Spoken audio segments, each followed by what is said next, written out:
Hello and welcome to In the North, your Coles Express NBL1 North podcast, proudly brought to you by Basketball Queensland. I'm Briana Goodchild, and as always, I'm joined by the one and only John Guarna.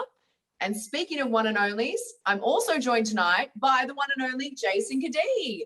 Jason, how are you doing this evening? Very well, thanks. After just watching that Boomers win, so we timed this perfectly. Perfectly. I think you said you came in 1 minute after it ended and we won by 3 points. Is that right? It's exactly how it played out. So it worked out well, and it's an easy conversation after our second win at the Olympics. Yeah, definitely. What do you make of the game? Give us the recap quickly. It was good. I think we're doing a good job of just winning games at the moment. I think our half-court offense is still to be worked on. I think we've got to figure that part out. If we can do that, I think it'll put us in a great spot going through this campaign, because I just think when you play the Euro teams, they slow it up so much. So you can't just rely on Paddy being brilliant or so on. You need to get it through hands and find cheap baskets that way, and then Paddy can work off the back of that, so to say. But we're doing a good job, and a win's a win. At tournaments, just got to find ways to win. It doesn't matter how they come. So yeah, that's so good. And what an exciting time to be able to be playing NBL1 North alongside the Olympics with a couple of players who've headed from our comp over to Tokyo. Very exciting time. But let's start at the very beginning with you, Jason. Question number one for tonight is, can you tell us a little bit about how you got into basketball and how your basketball journey started? Yeah, mine's, I guess, not the classic, although it kind of is in a way. My family is very much heavily entrenched in basketball. So I kind of grew up, mum and dad both played for Australia at the Olympics and so on. Dad also coached. My cousins played in the NBL, agent, general manager of clubs as well. And so growing up, my dad was actually the CEO of the West Sydney Razorbacks when they were in the NBL. And from there, it kind of was, I was a kid that did a bit of everything, played multiple sports, but I was always at a basketball stadium. I was watching professional basketball from a very young age. I used to walk around the mascot. That was my game night job when I was how good. When I was 7 or 8. And then I moved into floor sweeping for multiple years. So I was always around it. And then I guess like other kids, became one of the sports I was definitely better at than most. And so I think it just, I grew to love it even more and more as I got older, and just became something I enjoy to do. And a lot of my friends and family were involved. So it was kind of an easy decision in the end. Jace, was it always a goal of yours to play professionally? Yeah. Years ago, we were doing a clean out. Well, not me, but my parents were doing a clean out, and they found a bunch of things from when we were younger. And I think it was my year 2 or 3, like diary or something from school, where you used to write stuff in the classic, what do you want to be when you grow up? And in that thing, my mum goes, isn't this funny? And said, I want to be an NBL player. And so I think it's kind of funny when I think that, and I was like, yeah, I've always wanted to play basketball. But when I read that, I'm like, well, I definitely did, because I was, 8 years old writing that stuff, 7. So it is something I've always wanted to do, and very fortunate to be able to do it. Yeah, it's crazy to look back on that stuff. And it always means so much too. I remember Mila had her 21st recently. That's my sister. And mum pulled out the baby book. And literally when she was 18 months old, mum wrote, she's really good with balls. I wonder if she'll be a sports star. Yeah, and I'm like, wow, picked it then and there. So look, that's some like people are just meant to do certain things. Even my young fellow at the moment, he's 2 in September, but just like runs around throwing basketballs, like loves. But when we go to basketball, like game nights now for NBL1, loves it. And I've got a hoop in the back just behind me. It's actually way lower than it normally. That's way lower than it normally is. I actually lift it so he can't actually dunk on it, so he has to shoot. But my goodness, 2 in dunking. I mean, thank you, Jason. I'm excited. Yeah. I hope I'm still around commentating when he's hanging off the rim. Yeah, that rim looks a little bent. Yeah, he rips it pulls out, so I have to put it back in all the time. But no, he absolutely loves it. So it's funny seeing, I guess, the next generation of my family already loving basketball, and you start to think, like, I wonder if he'll be good. I wonder if he'll like it. So far, I would say he definitely loves it. That's awesome. I think it kind of gets ingrained in you, I guess, similar to you, where you're around it all the time. It becomes a part of your life. I think that's part of it. And it's one of those things, I think, if you really enjoy something, you do a lot of it, right? Like whatever it is, it doesn't have to be sport, but if you really enjoy something. So for me, it became a thing of one, I was always around friends and stuff at basketball through parents, kids and whatever, that we became family friends. I really enjoyed doing it. So I was doing a heap of it. And then I think I see it in him. Like we drive past Nissan Arena, he's not even 2 and he points and like says, Dad, like he knows that that stadium or that arena is something that he normally goes to. It's funny how you see that thing in children, and I'm starting to see it in him. Just, I watch him at basketball, waving, trying to get my attention, yelling out Dad. And it's things like that where I think, I wonder what I was like at his age and if I was like that. But then it takes you back to me being a young fella, watching the Razorbacks train and watching Derek Rucker and John Riley and Sam McKinnon and thinking like, oh yeah, I'll play on this court by myself, thinking I'm part of that training. It's like, it's one of those things, but I truly do think it played a big part. Yeah, wow, that's so amazing. Jason, Very cool. Can you talk to us a little bit about how you got first started with the NBL and the Gold Coast Bullets? So I went to the Institute of Sport. I was pretty late on that scene. I'd done pretty well through my junior career and reps and stuff, but it wasn't until about 18's bottom age, I think I really just started to take leaps, especially I was always good top age, and then bottom age, have decent games, slower games, so on. And then 18's bottom age in Sydney, I just started putting up big numbers and really taking those steps as a bottom ager, not just a top ager. And then it's funny, I had a meeting with Peter Lonergan, who now works for Basketball Australia, and I was thinking about missing top age 18s and just playing senior basketball. And Lono sat down with me and my dad and said, Jace, just go and play and dominate it. Just absolutely dominate it and play the other things as well. Just tie it in, see how you go. And I think it was that point it all started to change. I dominated 18s at state level and junior level. And then from there, I went to the AIS, and it all just, that 2.5 years just steamrolled into one thing after the other. Next minute, I was part of the EMU squad, was part of the Boomers squad. I went to a Boomers tour in South America. I was in the EMU's World Championships team. Like all these things just really came out of nowhere, and I got exposed to so much international and men's basketball. And then I had that choice of college, NBL. I had 3 or 4 offers to actually be in the 10 of the NBL. And as I said, it was a dream since I was a young kid. So it kind of, I met with different teams. I didn't know Joey Wright, so it was a bit of a risk in terms of I didn't know him as a person. But they had guys like Adam Gibson, James Harvey, Anthony Petrie, Stephen Hall, just like guys who I had known partially through being through the Razorbacks when my dad was there.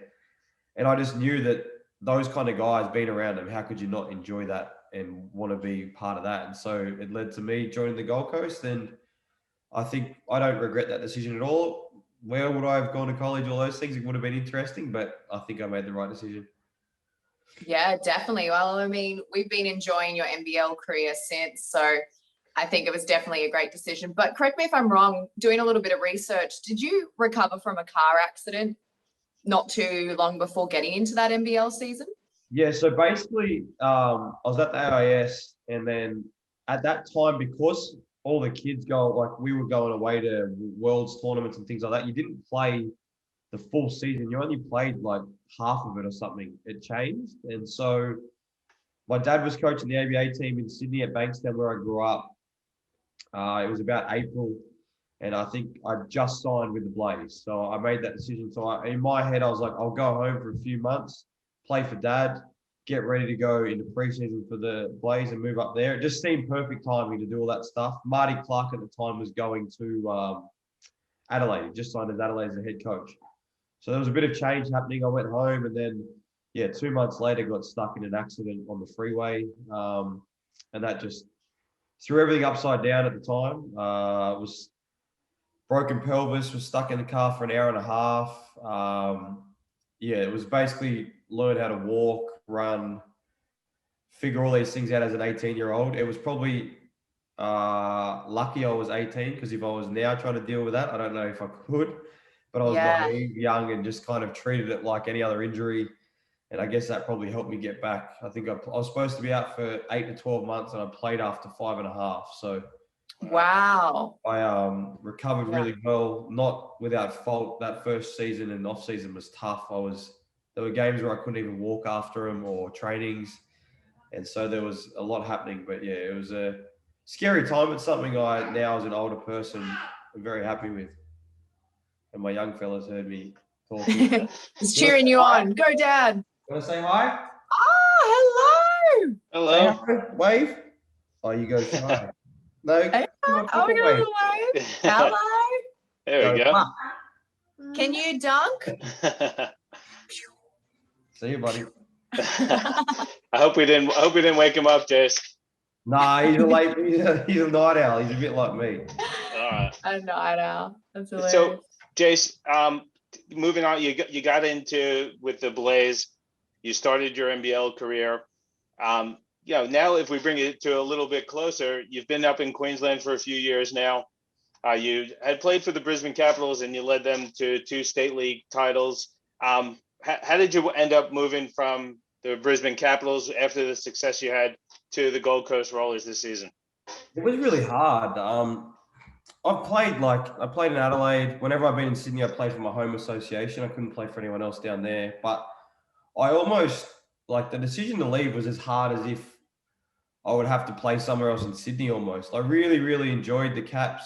It was an opportunity, not an opportunity, but it was just an opportunity that presented itself out of nowhere. Because I played for the Gold Coast, the only club I ever knew in the QBL at the time was the Rollers. Because when I was down there, Gibbo was playing at the time, I think. And so I would go and watch when I was back in the off season.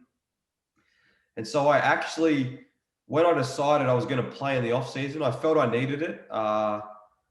Sometimes I think in the NBL, I get caught up too much trying to look out for everyone else except myself. And so I find that when I go and play in the off season, I just get to be me and I get to take some shots I normally would turn down in preference to someone else or things like that. And so that off season, I decided to play. I actually messaged the Gold Coast because I had a relationship with Billy Cross and so on. And I messaged Mick Conlon and asked, had he signed a full team yet?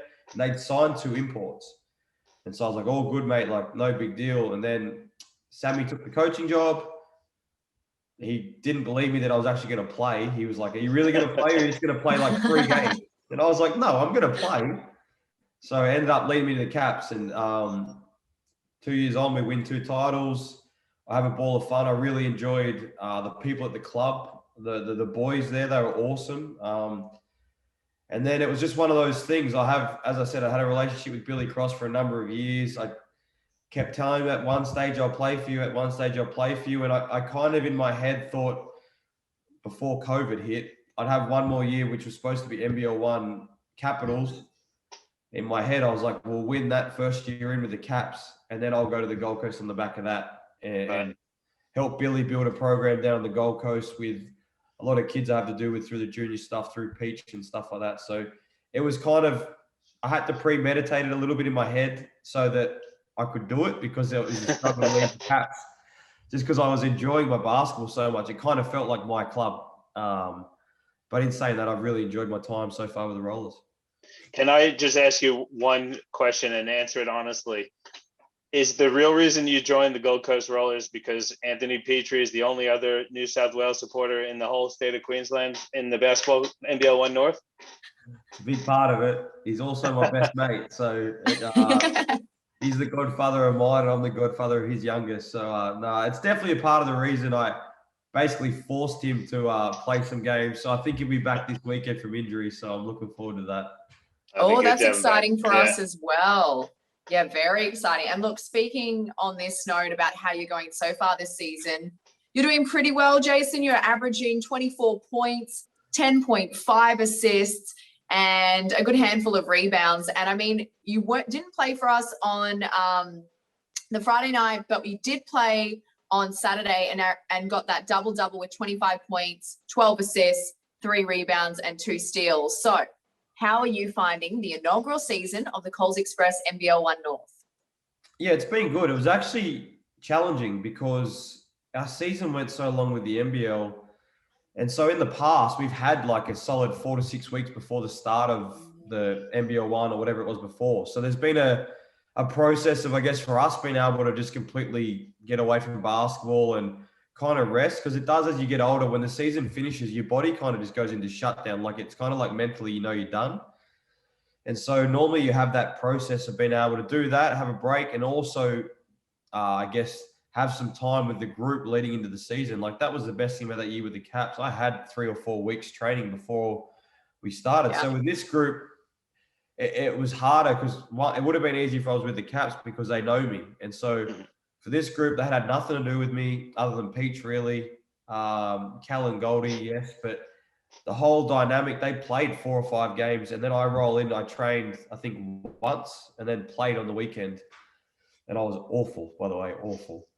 But I think we might have been there for your first game too. I think Yeah. it was game of the week, so we were commentating it. It wasn't pretty. But it was a bit of a representation of actually how I felt, to be honest. I wanted to play because I felt in a way I owed the group to be there.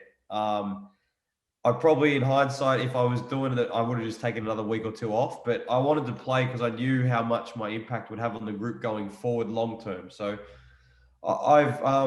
that first 2 weeks was pretty tough, just body-wise, mentally, just trying to think about playing. But then from then on, I've just found myself slowly building into the season, and I've really enjoyed it. It's a good group of guys. They want to win. They're starting to figure out how to play with me. And so I think we've taken the right steps over the last few weeks, that's for sure. Five That's in right, a row. definitely hitting a hot streak. Too bad, yeah. 5 in a row is a really good streak. You guys have a big game this weekend against your former club. How are you feeling heading into that matchup against your old mates? Yeah, it'll be fun. I'll probably have 40. We'll win. That'll be it'll be good. I'm looking forward to it. I know, like, obviously how they play. They got a new coach and stuff this year though, so I'm sure they'll run some different stuff. But I know how they play. They play hard. They play as a group. So you have to play well to beat that group, regardless of who they've got and who they're missing. So I think for us, this is a good weekend. I keep talking to our group about the steps we need to take to win at the end of the season, not about winning right now. And so I think we've done that, and now we get to test ourselves this weekend with a doubleheader. And I'll definitely be looking for some bragging rights, that's for sure. And if I can play really well and have a lot of numbers, it'll be nice to be able to tell them about it as well. Yeah, that's it. All right, here we go. Caps We've heard it here first in the North podcast. Jason Cadee wanting to bring those big numbers round 12. I bet they've been circling this one as well, Jace. Just quickly before we get into the rapid fire, I know you keep an eye on the competition. You guys are in a really good spot at the moment on that 5-game winning streak. What do you think about the NBL1 North competition? And outside of the Gold Coast, who do you see as those contenders? It's really good. I think the best thing we've seen this year is an influx of NBL guys, I reckon. Like, obviously, the import situation's a bit harder than normal, or a lot harder than normal. So I think it's been good to see a bunch of NBL guys come in and play for different clubs. Some teams have obviously shown they've got some money to spend, and they've gone out and tried to really load up, which is cool. And that's great. And it's now on them to figure out how that all pieces together. And so I think that's the exciting part for me going to a new club, is just trying to make it all piece together so quickly against clubs that have kind of been together from the start and have loaded up, where we kind of missed. The other piece was Drim. And so if we had Drim, I think a lot of teams would be very nervous right about now playing us. But I think we've also put ourselves in a good position where come this back end of the season, I think we're going to be playing some pretty good basketball leading to finals, which is exactly where you want to be. In terms of teams, I mean, it's pretty spread. I think that top 8, 9, 10 is pretty even. No team really scares me. Obviously, Logan are tough. When you got Kendall and Brucey leading everything, it makes them a tough group. And Youngie's playing excellent basketball right now. So you got them. Mackay obviously have a load of talent as well. But I think them two and Cairns are probably your favourites, I'd say. Yep. They probably have the most talent. But once again, I don't fear playing any of them home or away at any stage. I love it. That's good. No fear. Just good basketball to come. That's right. That's what we want to hear. Well, now it's time to get into our rapid fire questions. So are you ready to fire off some answers quickly, Jason? I'll try as fast as I can. I love to hear it. Okay. Question number 1. Favorite sports team?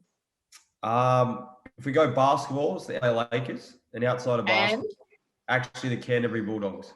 In the NRL. Okay, great. Yeah. All right, sports idol. It was Kobe Bryant. Favorite pre-game meal.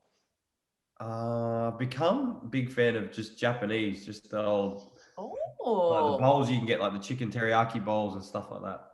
okay. Definitely So not more like the Vietnamese. ricey meals, I not the know, sushi. not Vietnamese. I know. No Johnny, I love you, Vietnamese, Japanese. Japanese. Okay. Hardest opponent. Oh, geez. We'll go NBL with that one. I normally say Casper Ware. Just Ooh. elite at both ends of the floor, strong, like someone you just he's going to like climb in defensively, and offensively you have to be on point because at any time he could just go off. So I like saying Cass is one of the tougher guys you play against, but there's people everywhere coming at you, so it is tough. But yeah, I like Casper's been tough for multiple years now. Love it. And the last one, question number 5, one of our personal favorites. What advice would you give to any young player striving to be successful? You get this one a lot, and I feel like it changed as I got older. But I think I said it to you guys: you got to have fun, because if you have fun, you really enjoy doing what you do, and you often then invite people in to have fun with. And I think that's a big part of it. But I think the other thing, when I think of like growing up, as I said already a bit earlier, and then my accent and things like that, I had good people around me, and so I think I was fortunate enough to have good coaches. I was fortunate enough to have good friends. And so I think that played a big part into where I am today and still going forward. Like the group of mates I've had since school. Yes, I've got people in and out of other friendship groups, but like I've had a pretty key group of friends for a long time now. And I think that's a big part in me being a professional athlete, because it's a dangerous world now with social media and things like that, and kids growing up. Yeah. And it's like, it is. And it's people, like I can have a 10-year-old kid I've never met message me on Instagram saying I suck. But when I was younger, you couldn't do that to people. Yeah. You didn't have that kind of access. And that 10-year-old kid doesn't really know what he's saying. He just goes for the Kings and thinks the Bullets suck. Like, fair enough. But it's just a world where if you're not, I guess, surrounded by good people that you can really trust, it can get away from you. And so I think as a kid growing up, I think having a good friendship group and having good people around you can help you make the right decisions to get you to where you need to get to. And I think that plays a big part. Amazing. Well, that's it. You've heard it. We've heard it a couple of times now. It's a bit of a theme. Have fun with it, because if you love what you do, you'll excel. People will love watching you. And I love that about support, because it does take a village. Anyone who rises to the top, often there's a good support network there to really help them. And it adds to the fun part too. If you think about the best times you've ever had, they're very rarely on your own. They were with one or two or multiple other people. And I think about like the times at basketball, it wasn't me just working out by myself. Yes, there's times where I really do enjoy that, but it's often when one or two teammates, friends come along and you work out together and you feel like you actually achieve something. And so I think that's part of it. That's it. Teamwork, making the dream work. Yeah, that's awesome, Jason. We really appreciate you taking the time to join us tonight. We love the guest appearance from your son as well. Appreciate you sharing that with us as well. Next time we have him on, though, we might ask him to get that dunk in for us if we can. Yeah, I'm a little bit upset I didn't get my favorite dunk, I probably That's should have done that, time. actually. It was bedtime. We'll have to try getting to bed. Now, listen, I know all about that. If you don't hit the right time, it could be a long night. It's over. He would have been here for 2 hours. Now, appreciate that, and appreciate your open and honesty as always, Jason. Thank you so much for joining us tonight. Thanks for having me, guys. Really appreciate it. Thank you so much. Can't wait to watch you play on the weekend. Thank you. See you. See you, Jason. How good was that, Briana? I mean, talk about a guy who's been there and done that. We talked to him about the Boomers. He's been in that Boomer squad. He's played overseas in some of these international competitions. He's done it all, and I love that advice. We hear it a bit about having fun, but I love, like you said, that trust group and those people that you have around you really can make a difference, especially at a young age. Oh, definitely. And I'm just like, how lucky / privileged are we that we have such talent in state in this Coles Express NBL1 North season. I mean, and we get to interview them each week, and you can listen to it all for free here on the In the North podcast. So, I mean, it's quality content. I had an absolute blast talking to Jason, and I do every week with our amazing guests because they really are amazing people. Yeah, good people. You know, we talk to them through basketball, obviously, and we love that aspect of them, but just great people that we're lucky to have. And, you know, Jason's story is just an amazing story. Probably could have gone another half an hour with him. Easy. I know. And he's such a great talker too. I was happy to keep going, but we're like, oh, well, we better respect his time. Ugh. That's it. Yes. This is his time now that the sun's going to bed, for sure. Exactly. All right. Well, it's time for us to crack on into our other agenda items. And let's start by recapping what was round 11. Yeah. John. Another huge week, wasn't it? Oh, I'm just like endlessly feeling like, oh, I'm hitting lights and everything. I'm that aghast, but just there's good competition every week. Harder and harder to tip. And a lot going on. A lot going on. We get into the players of the week, and as usual, Briana, I have a massive list, so I'm really going to try to really narrow it down. I mean, I could show you. I got about 15 men's and about 10 women's players here. So in the conscious of the time though that we have, so I might try and speed through a couple of these ones. And apologies if I forget you. It's just because we're running way late because Jason was awesome. There's too many good ones to mention. So we just, we got to be a little bit cutthroat with some of our shouts. Some people are getting double doubles each week. Not a big deal anymore. Well, it is a big deal, but we just got to get through it. So I'm going to kick things off, and I have to kick things off with the player of the week, Majok Dang, setting a record, 46 points, 16 rebounds. He did it super efficient also, 20 of 27 field goal attempts. He only missed 7 shots and taking 27 of them. It's in Coles Express NBL1 North record for 46 points. So how could you not give Majok Dang a huge shout out? And they had a great weekend, Cairns. We heard Jason talk about it. They're one of the more talented teams. And you have a player like Majok Dang, someone dropping nearly 50. It's an impressive thing. Not something that we see all that often. Oh, nearly 50. It's actually mind-blowing. And over the weekend as well, he averaged that 34.5 points per game and 14 rebounds. So you also had, 2 games, both with double doubles, high figures. And yeah, it's something you cannot overlook. And I mean, when he played, competitors like Brisbane side, other people showed up too. I mean, Stoddart got 34 points, Volkman got 28, and, combined, they hit about 75% of the Capitals offense. So, they put up a good effort, but when you're playing against a Cairns team that's really firing up and starting to make their run for finals, it's a tough game. Likewise, Townsville, Sam Froling scored game high 30 points and had 11 rebounds as well. But, even that wasn't enough. Yeah, well, Sam Froling had 2 double-doubles over the weekend. He was the guy that I highlighted. Also had 7 blocks in that win that they had against the Caps. So Sam Froling having a great weekend. Another guy who had an awesome weekend, Tanner Krebs. He scored 30 points in the 2 Phoenix games, both wins. Which was great. Krebs had 32.6 rebounds, 4 assists in a tough win against Phoenix. And then he backed it up with 33 points, 10 rebounds, and 2 assists in a really important win for them against the Wiz. It's a great bounce back weekend for Rip City, picking up the double wins.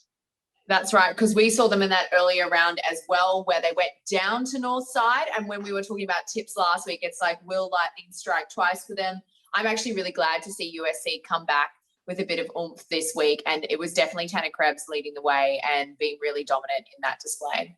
Oh, for sure. And just quickly, I want to mention a few other players because we got a little bit of time, John. Okay. We don't have to be too stingy. If I don't, okay, so I won't go too quickly then. But a couple of guys I definitely want to shout out from our game of the week.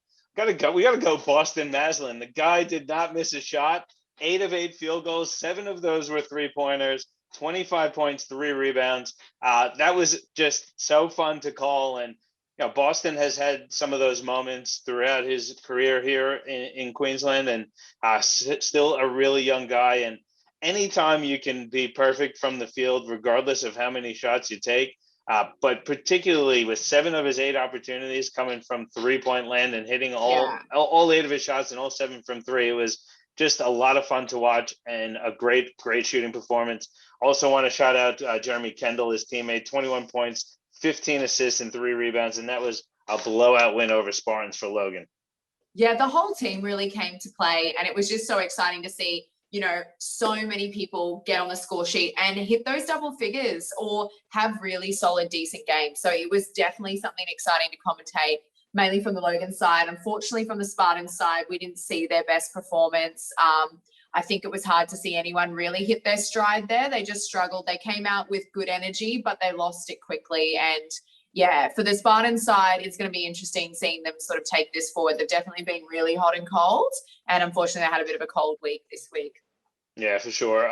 Just also want to give a shout out to our guest, Jason Cadee. He only played the one game this weekend for Gold Coast, but man, it was a good one. 25 points, 3 rebounds, and 12 assists in a massive 30-point win over Southwest. Jason kind of didn't really mention the Gold Coast as a contender, but man, 5 wins in a row. He did mention, Anthony Drimmick was meant to join the group. He had ankle surgery. But man, if they had Anthony Drimmick, they would just be a really, really scary team. They're still really scary with all the talent they have, though, minus Drimmick, led by Jason Cadee. And, Jason touched on it a bit. He's got that championship experience with the Caps. I love when he talks about his leadership, talking about the group. We want to be hitting our strides at the end. This is where we need to be at. This is what we need to be doing. So not only does he produce on the court with the numbers, but he's a real leader of that group, and they're a danger team for sure, and especially if Jason's putting the ball in the basket like he has been lately. Yeah, 100%, and it's very exciting to see. So I'm definitely feeling there's a few teams starting to really, light that gas and make that run to that final play. But now let's turn our attention to the women of round 11, and I want to talk about Mackay's win, 87-77 against the Ipswich Force. So, look, dominant display. Chelsea Brooks scored game-high 26 points and 12 rebounds. And that's their first win after 3 straight losses since Kayla's left. So, good to see them, good to see them display a bit of dominance. Courtney Virgo also tallied a double-double with her season best of 20 points and 11 rebounds as well. And Abby Bishop on the opposite team side, playing for Ipswich, she had 21 points, and Amy Lewis had 17 points and 10 rebounds and 8 assists. So it wasn't a bad game at all by Ipswich, but it was Mackay who was able to place their stamp on it and get back with a win.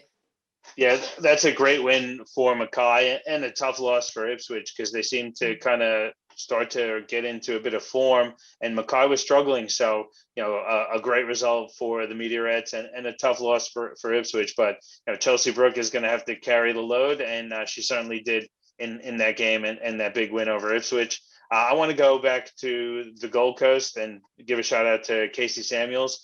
Big win for the Gold Coast, one of their top scoring outputs of the season. Casey had 29 points in that one, 6 rebounds, 4 assists. Red City struggles defensively, but still, 30 points is 30 points. And Casey is a big part of that Gold Coast group. They got Lauren Mansfield back. Mansfield, had a pretty good game in that one, but she needs a running partner, and Casey Samuels is more than capable of doing that, and she did that against Red City. So good to see. And look, another team that's really had a great round 11 who surprised us last week, Townsville. They went down in round 10, but they've had a dominant round 11. So they took on Brisbane Capitals and really put a stamp on that game, defeating them 76-48, and then followed it up later in the week on Sunday, taking out the win against the Cairns Dolphins 117-55. And Mia Murray definitely, had a hot hand from the arc as she made 5 of 7 and scored a game high 26 points in that Sunday game. So Townsville having a good round, lining up, showing up when they needed to, and that's really helping them in terms of the ladder and making it into the final series. Townsville is one of the teams to keep an eye on. We spoke to Michaela Cox a couple of weeks ago, and they have championship aspirations as well. And they took a little bump in between the last time we saw and spoke to Michaela, but they're getting back on track, and we'll see them on Friday night against Southwest. I'm looking forward to that one.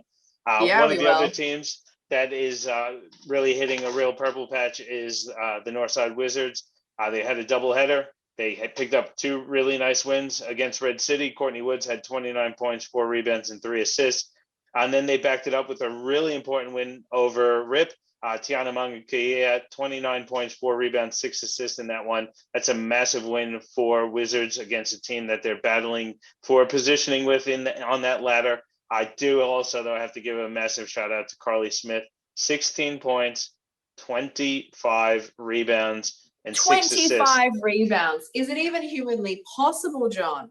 Well, I'm starting to wonder if Carly is human or if she's an alien, because the amount of work she does on the glass is She kind of does this every week. It's crazy, yes. but it's just such a dominant display and it's amazing. But that is all the more reason why Northside, they're finally hitting these straps. We were sort of talking about it a couple of podcasts ago that we sort of said, oh, it's not that they're disappointing, but this is kind of more their display where we've been expecting to see and maybe waiting to see. And it's really exciting for them to hit these strides. And like you said, it's important timing. And the fact that they can do it against USC, who they did beat earlier when it was our game of the week, I believe was it round 9 or round 10? I can't even remember now. But to beat them again just shows that wasn't a fluke. They're hitting their stride. For sure. They definitely are. And they're a dangerous team. I talk about it a lot, but the way that the game is refereed these days, you need strong guards, and Northside has a really talented pair in Courtney Woods and Tiana Mangakea. They're a tough duo, and they're both starting to learn how to play what the team needs out of them. They're learning to play together, and they're definitely a dangerous group.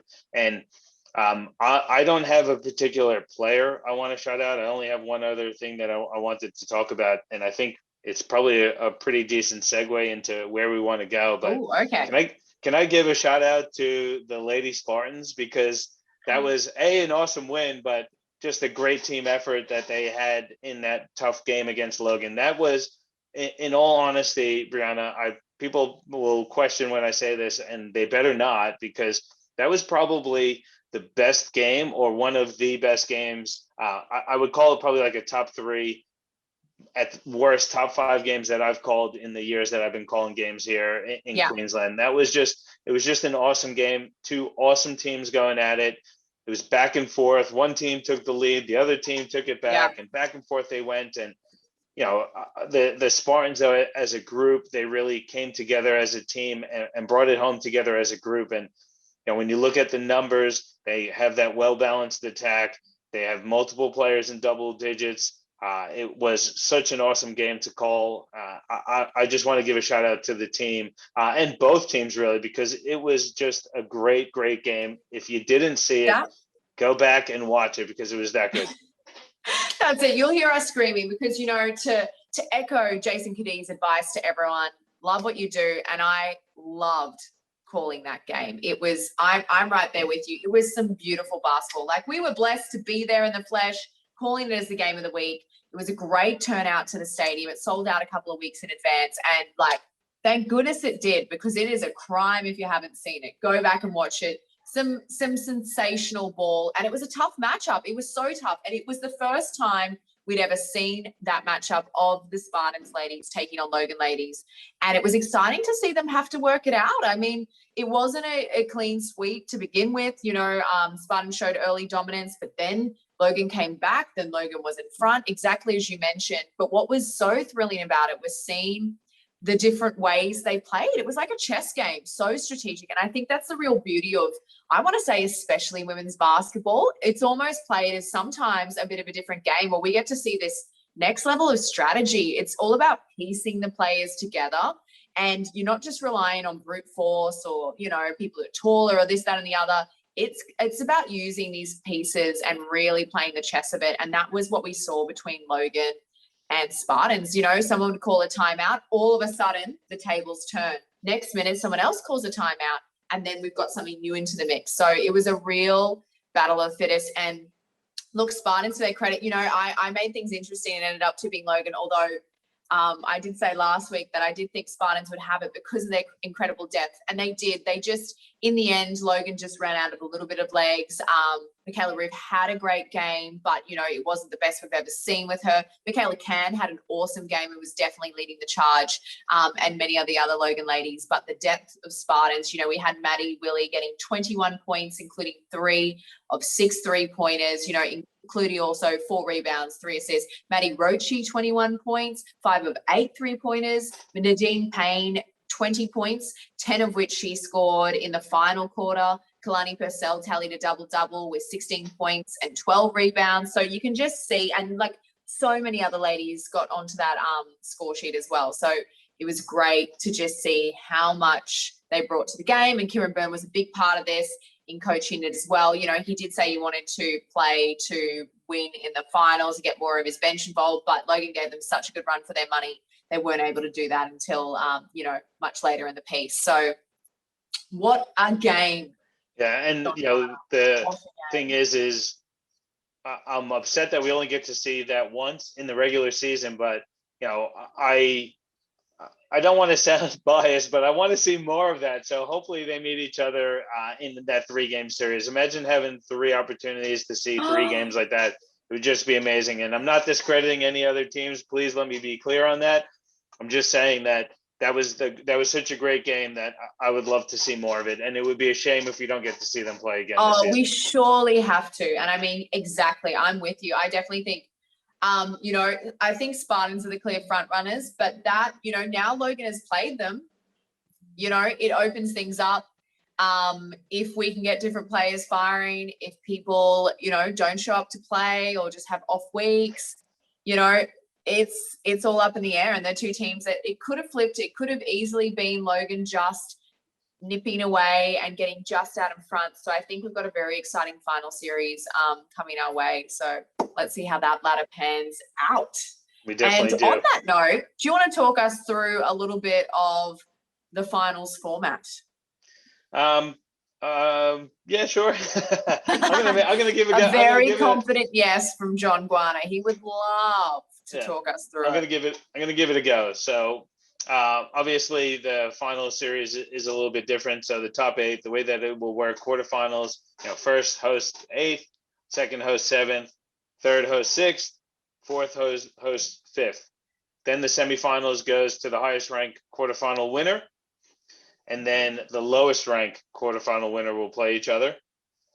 Then the second highest ranked quarterfinal winner will also host against the second lowest ranked quarterfinal winner.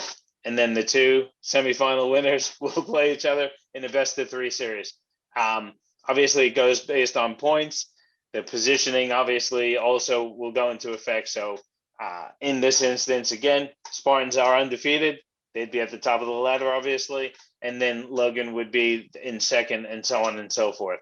So it's always very important to get that positioning. We talk to all the players and coaches every week when we get to the games and before when we do the In the North podcast, and everyone is battling for that hosting position. Everyone wants to finish in that top 4 because the reality is, the fact is if you can get a win in that quarterfinal and some other results go your way, you can host a semifinal, potentially even hosting a grand final series. So that grand final series, though, will be at the home, all 3 games of the highest ranked semifinal winner. So obviously the position that you finish in the regular season is important, and it carries through to that grand final series.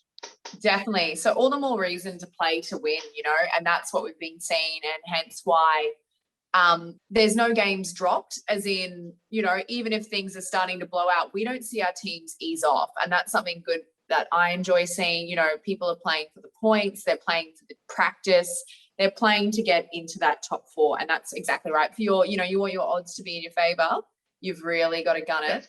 I should also throw in the fact that the ladder is based on the win percentage. I talked about wins and losses. Obviously, that affects the winning percentage, but it is based on winning percentage. So if I look at it now, we have a projection here. And again, yeah, we talks about it pretty much matches where the ladder is at the moment. So on the men's side of things, Logan clearly at the top. They only have the 1 loss. They have a win percentage of 92.3%.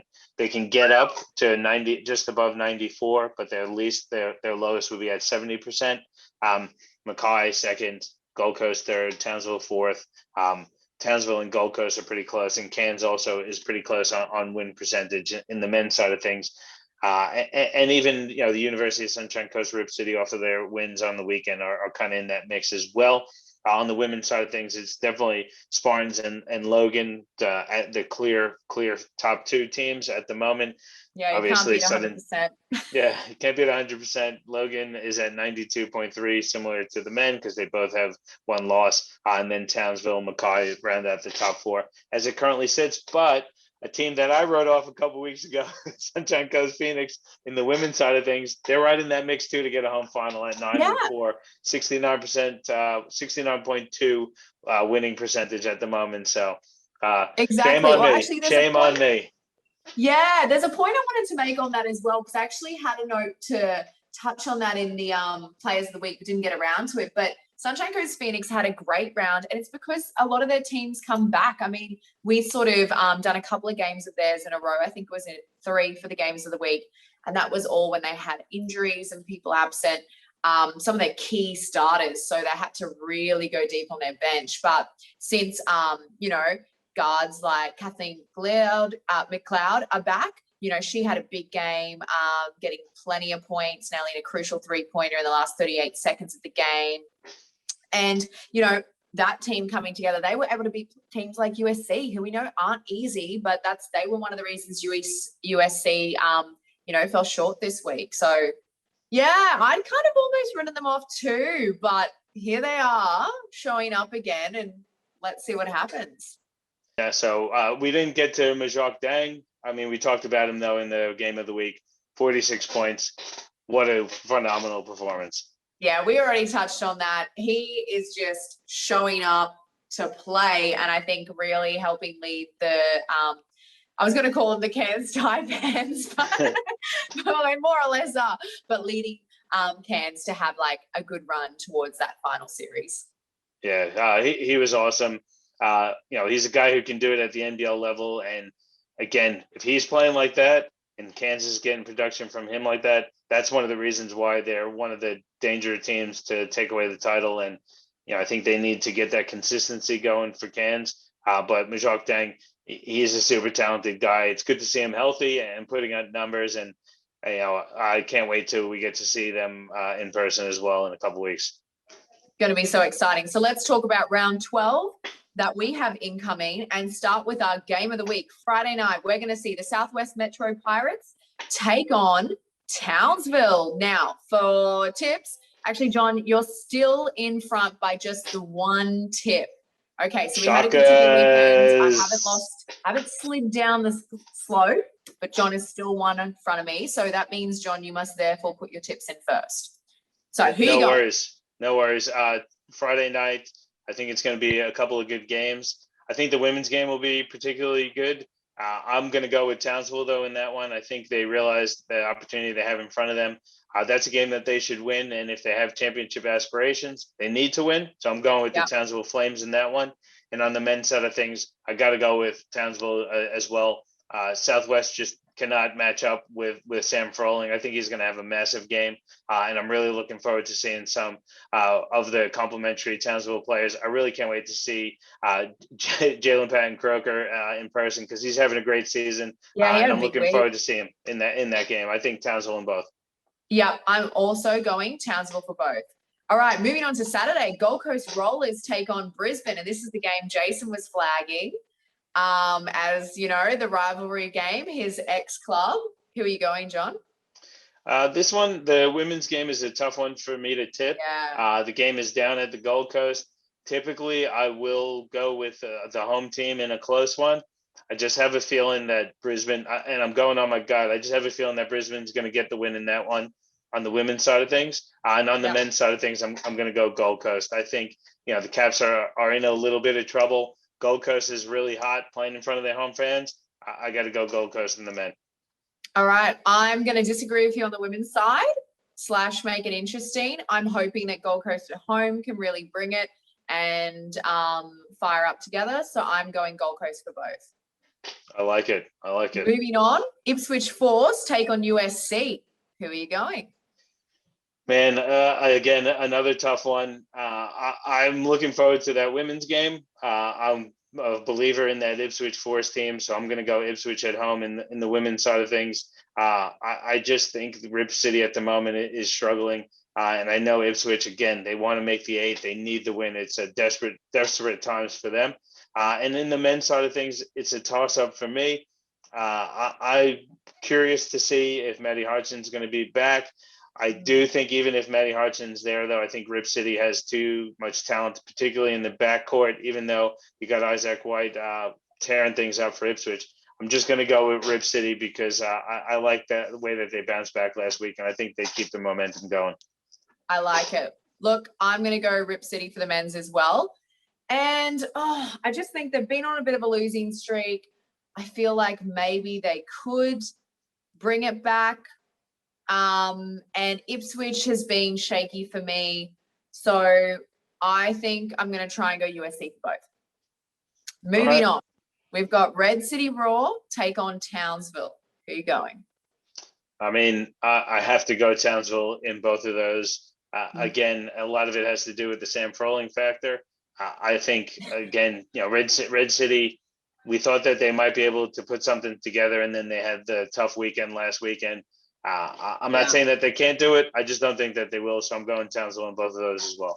I'm also going Townsville in both. Okay, next game. Logan Thunder take on Southwest Metro Pirates. Who are you going?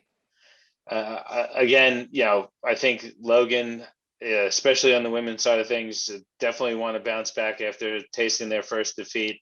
I think they could put a really big number on Southwest in that one to come and bounce back and show what they're made of. And the men's side of things, the depth of Logan is just going to be too much. I'm going Logan in both. Yeah, I'm also going Logan in both. Okay, Mackay versus Cairns. Who are we going? On the women's side of things, I got to go Mackay. On the men's side of things, that is going to be some game. I'll tell you what. Just the matchups alone are going to be phenomenal. I really like both teams. That one to me is a real toss-up. And you know what I do when it's a toss-up? I usually go for the home team. So I got to go Mackay in that one. That's going to be a tough game, though. I'll be surprised I wouldn't be surprised if there's more than 1 or 2 baskets in that end result. Yeah, I definitely echo those sentiments, but I'm also going Mackay in both. Next game on the Saturday night, Spartans versus Sunshine Coast Phoenix. All right, who are we going, John? How can I tip against the Spartans women, especially after that hard-fought battle that we saw in person last week against Logan? Again, I just don't think any other team is going to beat them in the regular season. Finals might be a different story, but I got to go Spartans women. And in the men's side of things, we did that game when Phoenix hosted the Spartans, and I tipped Phoenix in that one, and they kind of let me down a little bit. So I'm a little hesitant to tip them. I don't, I'm torn in this one, but I'm probably going to go with Phoenix because I just didn't like what I saw out of that Spartans group in the game against Logan. Not how they played, just their body language and the way that the group was. It just didn't feel right. Something felt wrong, and that kind of stuff can simmer and stick around for a bit. And I just got to go with Phoenix just because of that alone. I won't be surprised if Spartans win that one, but from what I saw last weekend with that Spartans group, I got to go Phoenix. Yeah, I'm also going the same as you. I'm going Spartans women, and I've written down Sunshine Coast Phoenix men because I do agree. I think the team we have seen more recently with Spartans is a different team we saw when they won against the Phoenix. I think even back when we saw Spartans take on Mackay, it wasn't a bad game, but I think what you're talking about with some of the body language and that, we sort of saw some of that starting then, and I think it's just sort of snowballing, whatever it may be, and I think they're not in a winning mood at the moment. So, hey, prove us wrong, but I think Sunshine Coast Phoenix, if they can get it together, could take this one out. Yeah, I think so. And Phoenix, again, they need to get a win. They're out of the 8 at the moment. They need the win. Both teams need a win. So it should be a great one. Certainly will be. And moving on to Sunday, we've got Rockhampton take on Cairns. Well, Rockhampton, I keep saying they're going to get a win. They're running out of time to get a win. I think that for the women, this is probably one of their better opportunities that they have left. But I'm going to go Cairns in that one. I do think the Cairns Dolphins will get the win. And in the men's side of things, they brought in Kendall Stevens, he didn't have a great weekend last week, and I know he wasn't 100% healthy to end the NBL season. So I'm wondering if he's still, struggling to come back. Again, though, I can't tip against the Marlins in that one. I'm going to go Cans Not for after both. 46 points. No, definitely not. I just think the Marlins have a lot of depth. I'm a real believer in that group. I love Jimmy Mitchell. He's my guy. I just like the guys that they brought in from the Taipans, like Majok Dang. They're a really good group, and I think it's going to be a tough assignment for Rocky. I got to go with Cans in both. Yeah, definitely. And I'm going the same. I've got Cans for both. Northside take on Gold Coast. Who are you going? And that's going to be a really good pair of games in that one. Northside's on the women's side of things is on a bit of a hot streak. Mm-hmm. Gold Coast has been a little bit up and down. They're playing a lot better though now that Lauren Mansfield is back. I'm torn on that one, so I have to probably go Wizards in the women's side of things. And the Wizards men have been playing awesome too.